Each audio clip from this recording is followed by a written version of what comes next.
kalau diperintahkan ibadah, cara merasakannya jangan menjadi beban kewajiban. Cara bacanya itu baca sebagai kasih Allah kepada kita. Kalau menjadi beban, nanti berat menerimanya, malas menunaikannya. Contoh kalau kita sedikit ingin detilkan misalnya, ya, wa'budu rabbakum, ibadah kepada Rabbmu. Kita bertanya, ya Allah bagaimana caranya? Lalu dirinci dalam Al-Quran, ya, tentang kualifikasi orang takwa. Ibadah pertamanya dalam bentuk sholat. Alladzina yu'minuna bil ghaibi wa yuqimunas sholat, kan contohnya satu, kita turunkan sholat misalnya. Nah ketika dicontohkan detilnya satu, sholat, nah, maka cara membaca sholat ini ketika akan ditunaikan jangan dipahami sebagai perintah formal ibadah, walaupun memang itu perintah. Ya, sholat hukumnya apa? Wajib sifatnya apa? Kewajiban, kan, yang harus kita tunaikan. Bentuknya perintah, kan? Wa aqimus shalah, tunaikan oleh kalian salat. Perintah mengandung unsur wajib. Wajib berarti harus dikerjakan, kan? Nah, perintah itu turun dasarnya sebagai kasih Allah. Jadi kalau perintah itu cuma bentuknya saja, formalnya untuk diberikan kepada kita. Tapi di balik perintah itu yang harus kita rasakan dan tanamkan ke jiwa kita. Jadi ketika diperintahkan sholat, jangan lihat kewajibannya. Karena nggak dilihat pun tetap wajib. Paham? Yang dirasakan itu maknanya, apa hikmahnya di balik ini? Karena itu ketika Nabi diutus pun bukan hanya menerangkan ini kerjakan, ini tinggalkan, tapi hikmahnya apa? Karena itu Nabi mengajarkan tentang hikmah karena diperintahkan Quran. Ya. Quran surah kedua Al-Baqarah ayat 151. Gak apa-apa lompat sedikit, kita masih di ayat 21, ya. Kama arsalna fikum rasulan minkum yatlu alaikum ayatina wa yuzakkikum wa yuallimukumul kitaba wal hikmah wa yuallimukum ma lam takunu ta'lamun. Jadi ketika diterangkan kepada kita ibadah, kata Al-Quran ada perintahnya dulu. Makanya ibadah yang ditanya perintahnya. Sebaliknya kalau urusan dunia, ya kan teman-teman sekalian, terkait dengan urusan dunia itu larangan yang dicarinya. Jadi kalau urusan ibadah jangan ditanya larangannya, karena sifatnya perintah. Ditanya dalil perintahnya apa. Saking sayangnya Allah, gak usah banyak-banyak, ini aja yang diperintahkan kerjakan. Jadi jangan tanya larangan. Kalau ditanya larangan gak akan ketemu dalilnya. Sholat subuh berapa rakaat? Boleh gak 3? Kan gak ada larangannya. Ada gak larangan ditemukan sholat subuh 3 rakaat? Sampai kiamat kurang 2 hari gak akan ditemukan.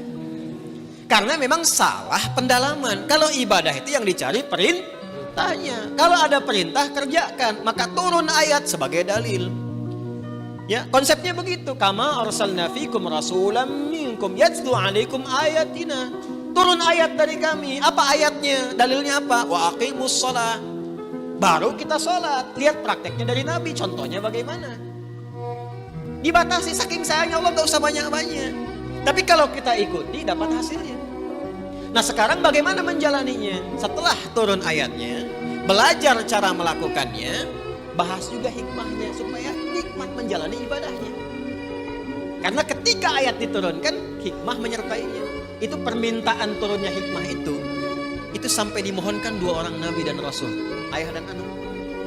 Nabi Ibrahim dan Nabi Ismail setelah tuntas alaihi wassalam meninggikan bangunan Ka'bah yang runtuh bagian atasnya di masa Nabi Nuh karena terkena banjir itu, tersisa pondasi.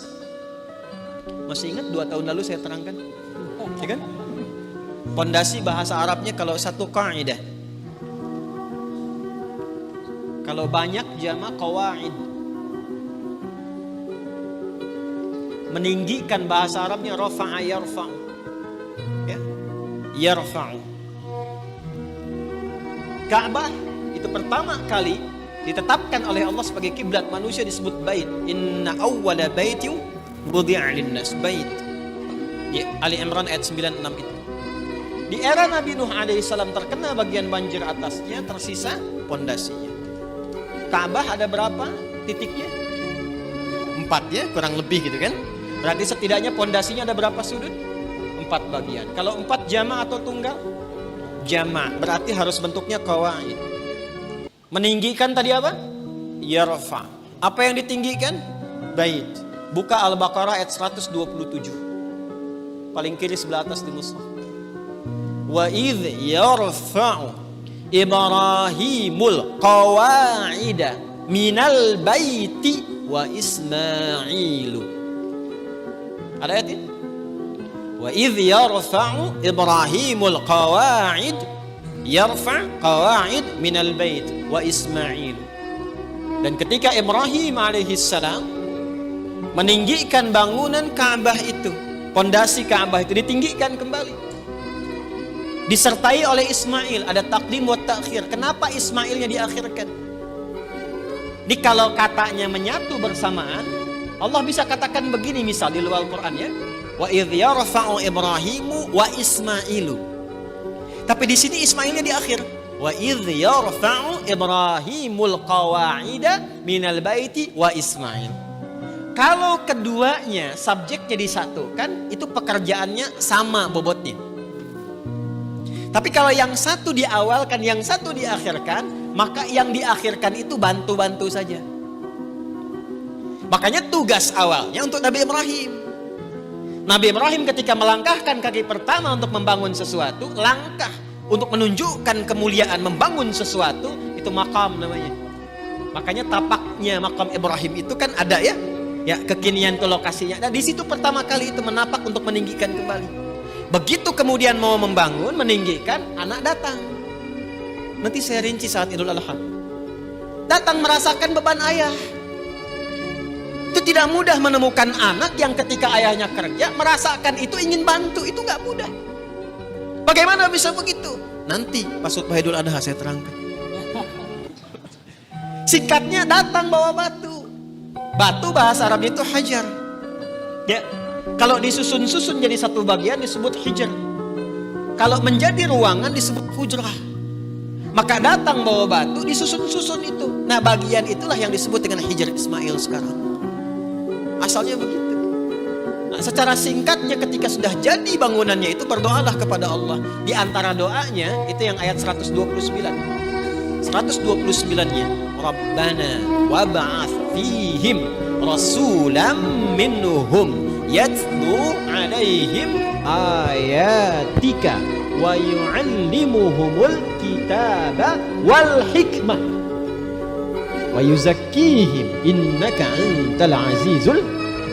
Ya Allah, mohon ya Allah, nanti utus Rasul yang terakhir itu, Rasul yang paling terakhir. Karena Rasul ini yang paling mulia. Ya, nanti setiap Nabi dan Rasul, nanti ketika masuk ke ayatnya kita akan bacakan. Itu semua Nabi dan Rasul bisa bertugas setelah mengambil komitmen perjanjian dengan Allah akan membantu risalah Nabi Muhammad SAW. Di risalah Nabi Muhammad itu sudah diviralkan di zaman setiap Rasul sebelum kedatangan Nabi. Ya. Wa idh akhadallahu mitsaqan nabiyyina lama ataitukum min kitabin wa hikmati thumma ja'akum rasulun musaddiqun lima ma'akum la tu'minunna bihi wa la tansurunna qala aqrartum wa akhadhtum 'ala dhalikum isri qalu aqrarna qala fashhadu wa ana ma'akum asyahidin wa ana ma'akum minasyahidin. Jadi enggak mungkin ada rasul bertugas kecuali dalam tugas itu ada komitmen untuk membantu, menerangkan dan menguatkan risalah Nabi Muhammad SAW yang akan bertugas kemudian. Nabi Ibrahim, Nabi Ismail, itu keduanya bermohon, ya Allah karena ini Rasul yang paling mulia, maka mohon ya Allah lahirnya dekat tempat yang paling mulia. Mana tempat yang paling mulia di bumi? Ka'bah, di Makkah Al-Mukarramah. Karena itu satu-satunya Nabi yang lahir dekat Ka'bah itu cuma Nabi Muhammad SAW. Nabi Ismail dimakamkannya dekat situ, yang dekat sumur Zam-Zam itu. Ya.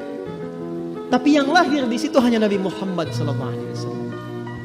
Yang sekarang jadi tempat maktabah qadimah itu. Ya, perpustakaan itu. Ya. Cuma sengaja disamarkan supaya menunjukkan kepada masyarakat itu, ya, tentang situs-situs yang benar, tapi tidak digunakan sebagai bagian dari penyembahan. Kadang nyampe sana ada yang salah kiblat. Gitu. Salatnya ngadep ke situ, makanya dituliskan di situ pakai gambar-gambar dicoret begini. Nanti yang umrah saya terangkan beberapa bagiannya di mana lokasinya. Ya, nanti ada di situ dekat rumah Abu Jahal, ada di situ. Ya. rumah Sayyidah Khadijah. Nah, di tempat Nabi lahir itu ada keterangan di tembok sama gambar. Yang sujud dicoret, kan? Yang bawa macam-macam dicoret. Itu dituliskan pakai bahasa Arab, bahasa Inggris, bahasa Urdu, dan bahasa Indonesia. Artinya ada orang Indonesia yang ke situ juga salah kiblat. Dan jarak Nabi Muhammad SAW ke Nabi Ismail, Nabi Ibrahim itu bisa 29 sampai 30 generasi. Setiap generasinya bisa bertahun-tahun. Muhammad SAW bin Abdullah, bin Abdul Muttalib, bin Hashim, bin Abdul Manaf, bin Qusay, bin Murrah, bin Kilab, bin Ka'ab, bin Ghalib, bin Fihir, bin Malik, bin Nadar, bin Kinana, bin Khuzaimah, bin Mudrikah, bin Ilyas, bin Nizar, bin Mudar, bin Ma'ad, bin Adnan, bin Addi, bin Adri, bin Muqawwam, bin Nahur, bin Tarikh, bin Ya'rub, bin Yasjub, bin Nabit, bin Ismail alaihissalam, bin Ibrahim alaihissalam. 29 sampai 30 generasi. Coba ulangi. Itu sudah minta. Ya Allah, konstruksi risalah yang dibawa Nabi Muhammad itu kuatkan dengan ayat. Supaya jelas. Kita tidak bingung kalau mau ibadah. Makanya orang Islam itu ibadahnya jelas. Jadi kalau ditanya sholatnya bagaimana, ini perintah Allahnya, ini contoh Nabi hadisnya. Terus itu bisa ditelusuri. Kebenarannya di Quran ada, di hadis tertuang, bisa dilacak lagi kebenarannya. Setelah itu bukan hanya cara dan ayatnya, hikmahnya pun ada. Karena itu yang pertama, membaca perintah pun pakai hikmah. Jadi ketika ada kalimat misalnya, maaf, wa aqimus shalah, tunaikan salat, lalu datang perintah itu diisyaratkan lewat suara azan. Allahu akbar, Allahu akbar. Begitu tiba suara azan itu, biasanya kalau iman sudah dikonfirmasi di hati, getaran muncul di jiwa. Iman itu kalau dari lisan turun ke hati, nanti kalimat azan itu dikonfirmasi oleh jiwa dengan getaran. Maka kalau Anda dengar azan, tiba-tiba ada getaran di jiwa untuk merespon itu tandanya keimanannya bagus. Itu ada di Quran surah ke-8 Al-Anfal ayat kedua. Kita masih di Al-Baqarah ayat 21. Innamal mu'minuna alladzina idza dzukirallahu wajilat. Jadi insan beriman yang sejati itu kalau imannya masuk ke dalam jiwanya, nanti ketika disebutkan nama Allah ada getaran dalam jiwanya, merespon panggilan iman itu. Allahu akbar, Allahu akbar. Sudah azan. Diminta siap-siap. Diminta siap-siap. Lalu apa yang terjadi? Kalaupun dia bertanya, pikirannya bertanya, ya Allah, kenapa ya saya mesti sholat? Itu langsung dijawab. Hayya 'alas shalah. Kenapa ya Allah? Hayya 'alal falah. Supaya kamu dapat falah. Apa itu falah? Bahagia dan sukses. Tadi yang saya terangkan di awal. Jadi kalau kita membaca setiap ibadah itu sebagai bagian jalan kebahagiaan dan kesuksesan, semangat kita sholat. Semangat. Apalagi paham fikihnya. Apalagi mengerti hikmahnya. Apalagi kita ngerti Qur'annya. Ya Allah, nangis tuh kalau sholat itu. Allahu Akbar. Ya ayyuhalladzina amanu ista'inu bisabri wassalah. Hei orang-orang beriman, kalau sedang ada kesalahan, sedang punya masalah, sabar, terima dulu. Jangan dikeluhkan. Karena masalah itu dihadirkan bukan untuk menjadikan dirimu bermasalah. Supaya engkau meningkat kualitas. Supaya kehidupanmu lebih baik lagi.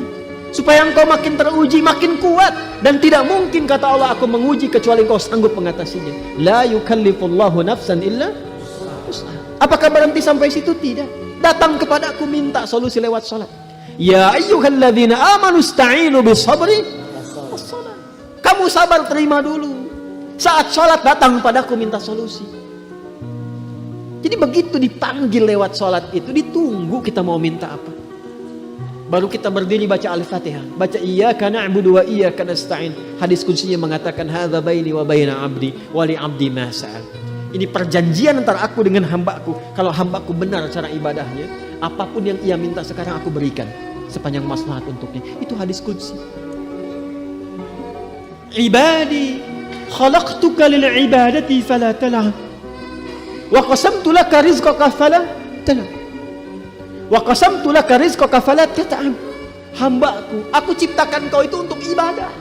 Wa ma khalaqtul jinna wal insa illa, aku ciptakan kau untuk ibadah. Artinya kita dicipta ini memang supaya bahagia. Karena ibadah itu pengantar kebahagiaan. Kita itu tercipta untuk senang, saking sayangnya Allah kepada kita. Kehidupan rumah tangga itu menyenangkan. Kerja itu membahagiakan. Jadi kalau kita larut dalam kesedihan, berarti ada sesuatu yang tidak berjalan dalam kehidupan kita itu. Wa qasamtu laka rizqaka fala tat'am. Kamu aku ciptakan untuk ibadah, jangan banyak mainnya, kata Allah. Kalau kamu benar ibadahnya, jangan khawatir tentang rezeki. Aku bagi dan aku percepat. Engkau gak usah lelah mendapatinya. Itulah ibadah. Kurang apa Allah di situ? Dan itu dibuka untuk semua hambanya gitu. Itu yang luar biasa. Dan itu berjalan di setiap kesempatan generasi. Dari generasi awal loh. Sampai ke kita, sampai kehidupan berakhir. Kurang sayang apa Allah kepada kita?